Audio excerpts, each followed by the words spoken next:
Hello friends, मैं हूं राधा अग्रवाल और अपने यूट्यूब चैनल पर मैं आप सभी का एक बार फिर से स्वागत करती हूं।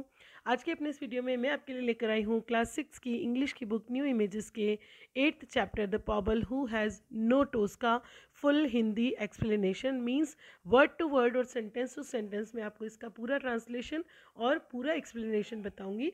तो आइए शुरू करते हैं चैप्टर से पहले हम लोग इसके ऑथर का जो इंट्रोडक्शन दिया हुआ है हमारी बुक में वो हम पहले पढ़ लेते हैं, बिकॉज कई बार हमारे एग्ज़ाम में हम लोग ये ऑथर से रिलेटेड क्वेश्चंस भी आते हैं। तो आइए पढ़ते हैं।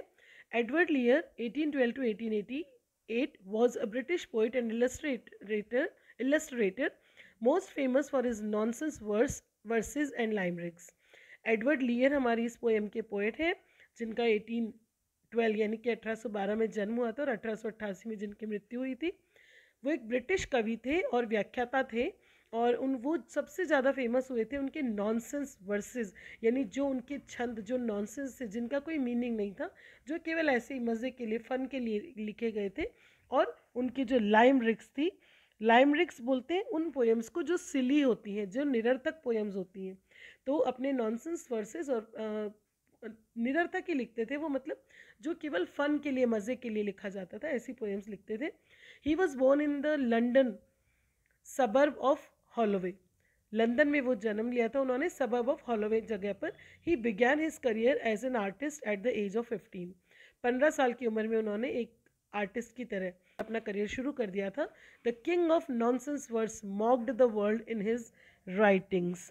नॉनसेंस वर्स के वो किंग थे और उन्होंने पूरे जग को काफ़ी हंसाया था इस तरह की उन्होंने जो उन्हें राइटिंग्स करी थी, जो उन्होंने लिखा था। He had an ardent interest in painting and was often to be found travelling on road and painting pictures.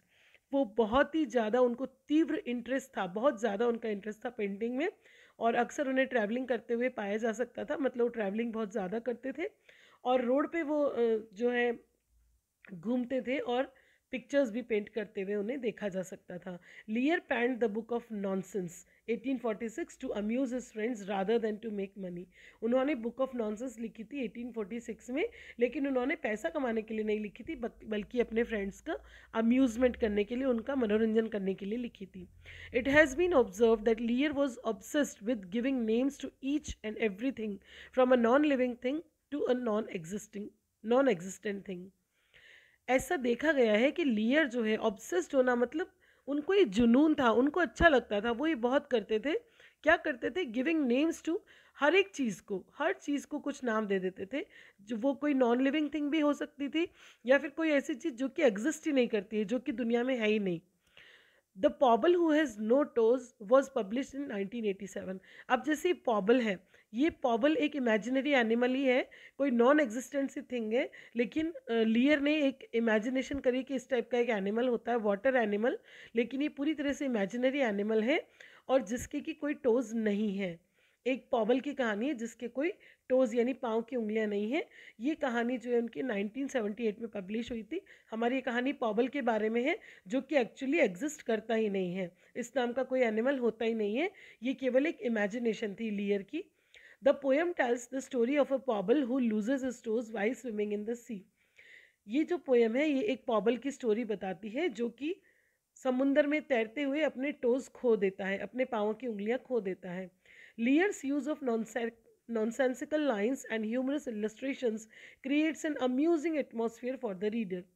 लियर जो नॉनसेंसिकल लाइंस, अपनी निरर्थक लाइनों को, और ह्यूमरस यानी मजाकिया जो उदाहरण, वो इलस्ट्रेशंस, व्याख्याएं जो वो यूज़ करते थे, जो बनाते थे, उनसे पढ़ने वाले के लिए बहुत ही मनोरंजक वातावरण तैयार होता था, यानी कि जो कहानी या कविता पढ़ने वाला था उसे बहुत ही मज़ा आता था। Lear has carefully used witty words to invoke humour and make the poem appear nonsensical. Lear ने बहुत ही ध्यान से इस पोएम के अंदर विटी वर्ड्स यूज़ किए हैं। विटी यानी मजाकिया से शब्द यूज़ करे हैं ह्यूमर इन्वोक करने के लिए, यहाँ पर जो मजाकिया लहजा है उसको बनाने के लिए, यानी कि मजाक, हंसी, व्यंग्य उत्पन्न करने के लिए, और अपनी पोएम को उन्होंने पूरी तरह से नॉनसेंसिकल रखा है, जिसका कोई अर्थ नहीं है, लेकिन जो बहुत ही मज़ेदार है, जिसे पढ़ने में रीडर को बहुत मज़ा आता है। तो आइए पोएम पढ़ना शुरू करते हैं। The पॉबल who has no toes had once as many as we. एक पॉबल जो एक इमेजिनरी एनिमल है जिसको कि लियर ने इमेजिन किया और नाम दिया है पॉबल। जैसा कि हमने इंट्रोडक्शन में पढ़ा कि वो हर एक चीज़ को नाम दे देते थे, तो उन्होंने एक एनिमल इमेजिन किया अपनी कल्पना में और उसको नाम दिया पॉबल। तो ये जो पॉबल नाम का उनका एनिमल है उसके कोई टोज नहीं है, मतलब उसके पाँव में उंगलियां नहीं है, लेकिन पहले एक बार उसके उतने ही टोज थे जितने हमारे होते हैं, यानी कि 10 टोज थे, 5 5 दोनों में। When they said someday you may lose them all, he replied fish fiddle dee dee। जब वो कहते हैं, वो कौन है यहाँ पर, जैसे जनरल लोग, जब लोग कहते हैं कि एक दिन तुम जरूर उन सबको खो दोगे, लोग कहते थे, तो जो पॉबल था वो रिप्लाई करता था, उनको जवाब देता था fish fiddle de dee, fish fiddle de dee. जब हम किसी को इरिटेट होते हैं और उनकी कही हुई बात को डिसमिस कर देते हैं, ये जो फिश फिडल डी डी जो फ्रेज है ये तब यूज़ किया जाता है जैसे हम सामने वाले को चिढ़ाते हैं ना, तो वो चिढ़ा रहा था कि ई फिश फिडल डी डी, कि तुम जो कह रहे हो वो मैं बिल्कुल भी एक्सेप्ट नहीं कर रहा हूँ। जब हम सामने वाले की बात को इरिटेट होकर डिसमिस करते हैं तो इस टाइप की बात कही जाती है। तो यानी कि पॉबल जो है वो एक्सेप्ट नहीं कर रहा है। लोग कहते हैं कि एक ना एक दिन तुम अपने टोस खो दोगे, तो वो उनको चिढ़ाता ही खो दूंगा, है ना। So that is fish fiddle de D.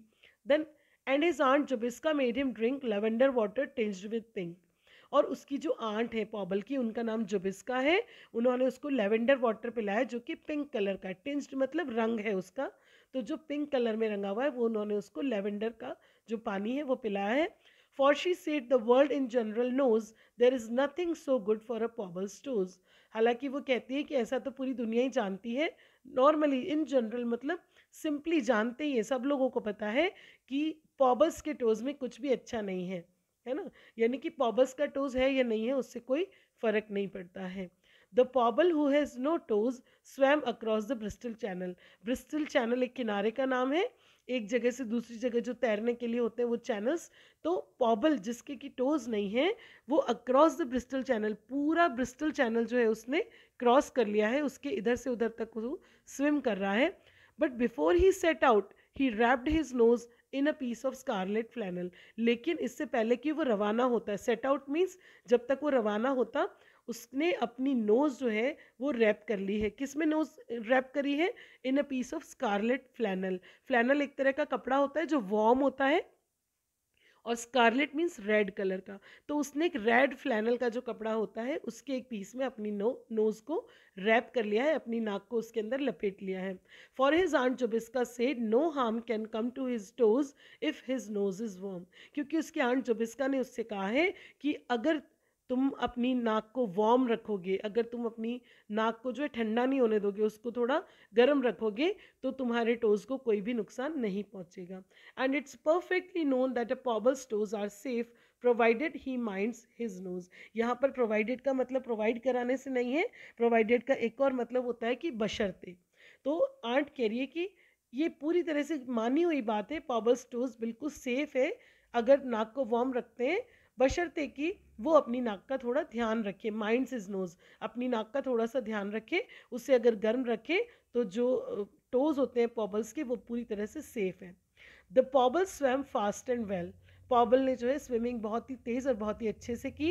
And when boats और शिप्स केम नियर हिम, और जब भी कोई नाव या जहाज उसके पास में आता था, ही टिंकल्डी ब्लिंकल्डी विंकल्ड अ बेल।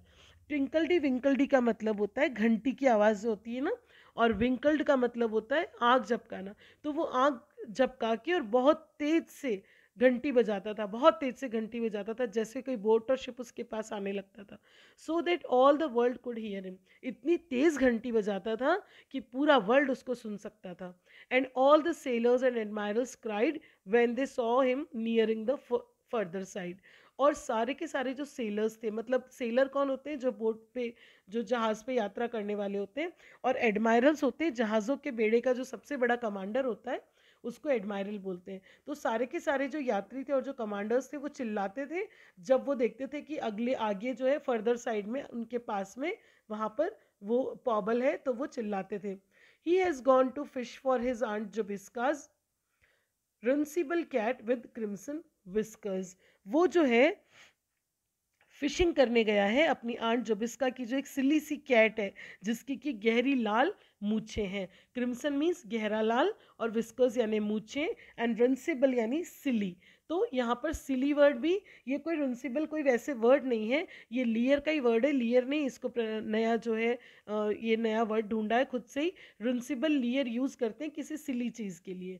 तो यहाँ पर he has gone to fish, वो मछली पकड़ने गया है आंट जुबिस्का के लिए। आंट जुबिस्का की रुनसिबल यानी सिली सी कैट, जिसकी की गहरे लाल रंग की मूछें, उसके लिए मछली पकड़ने गया है।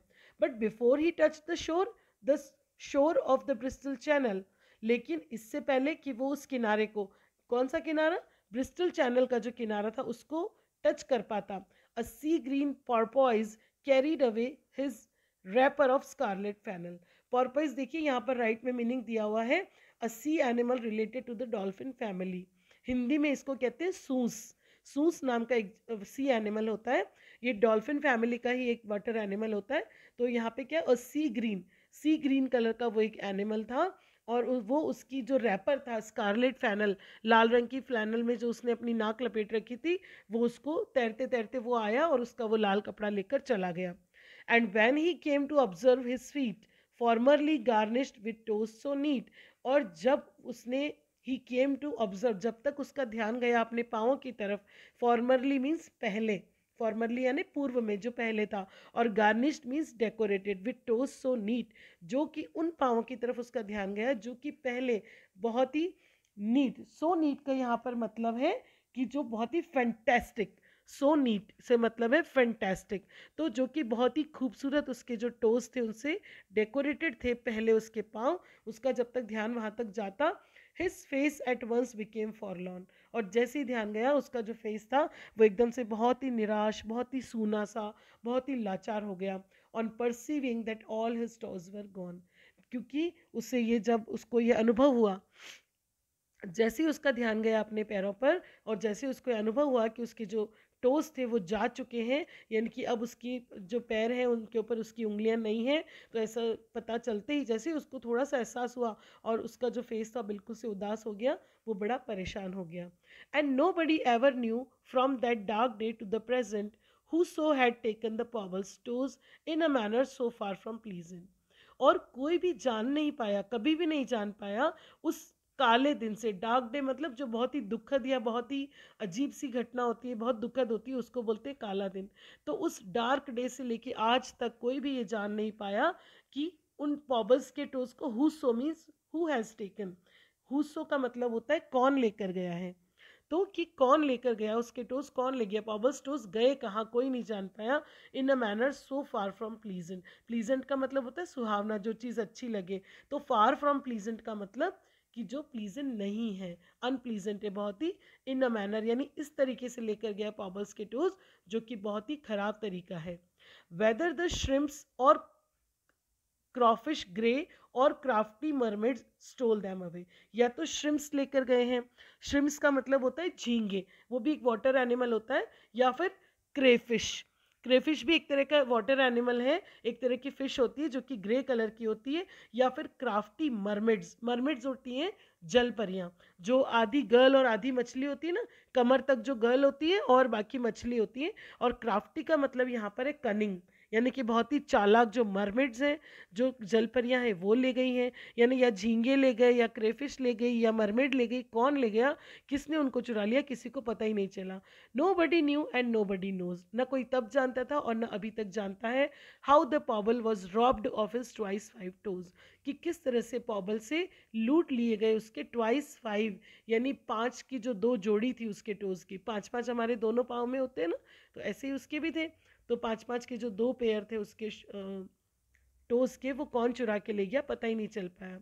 The पॉबल who has no toes was placed in a friendly bark, अब एक ऐसा पॉबल जिसके टोज नहीं थे उसको एक फ्रेंडली बार्क, बार्क कहते हैं एक टाइप का जहाज होता है, और फ्रेंडली बार्क का यहाँ पर मतलब है जो कि उसका मित्र जहाज था, उसका मिलने वाला कोई फ्रेंड का जहाज था, उसके अंदर उसको रखा गया। And they rowed him back and carried him up to his aunt Jobiska's park, rowed करना मतलब होता है नाव चलाना, तो नाव चला के उसको वापस से ले गए वो लोग, वो कौन, जो भी जनरल लोग वहाँ पर मौजूद थे, और कैरीड हिम अप उसकी आंट जोबिस्का के पार्क तक उसको लेकर आ गए थे। And she made him a feast at his earnest wish, और उन्होंने उसके लिए एक दावत दी थी, उसकी तीव्र इच्छा थी इसीलिए, क्योंकि पॉबल की तीव्र इच्छा थी कि जब मैं वो चैनल पार करके आऊं तो वहां पर दावत हो, इसलिए आंट जबिस्का ने दावत का इंतजाम कर रखा था। क्या दावत थी? Of eggs and buttercups fried with fish. Buttercup यहाँ पर एक तरह के फ्लावर्स होते हैं, तो उनसे मतलब है, तो एग्स अंडे, बटरकप्स जिनको कि फिश के साथ फ्राई किया गया था। ये बटरकप्स की जो कुछ स्पेशीज होती है फ्लावर्स की, वो पॉइजनस होती है लेकिन कुछ ईटेबल होती हैं। तो वो जो बटरकप्स थे, फ्लावर थे और एग्स थे, उनको फिश के साथ फ्राई करके उन्होंने व्यंजन भी बना रखा था और दावत भी तैयार कर रखी थी। And she said it's a fact the whole world knows, कि ये एक वास्तविकता है जिसे कि पूरा वर्ल्ड जानता है, that Pobbles are happier without their toes, कि पॉबल्स जो है अपने टोज के बिना बहुत खुश रहते हैं, मीन्स ज़्यादा खुश रहते हैं। हैप्पियर मीन्स जब हम कंपेयर करते हैं तो इसीलिए ज़्यादा खुश रहते हैं। Thank you so much for watching my video.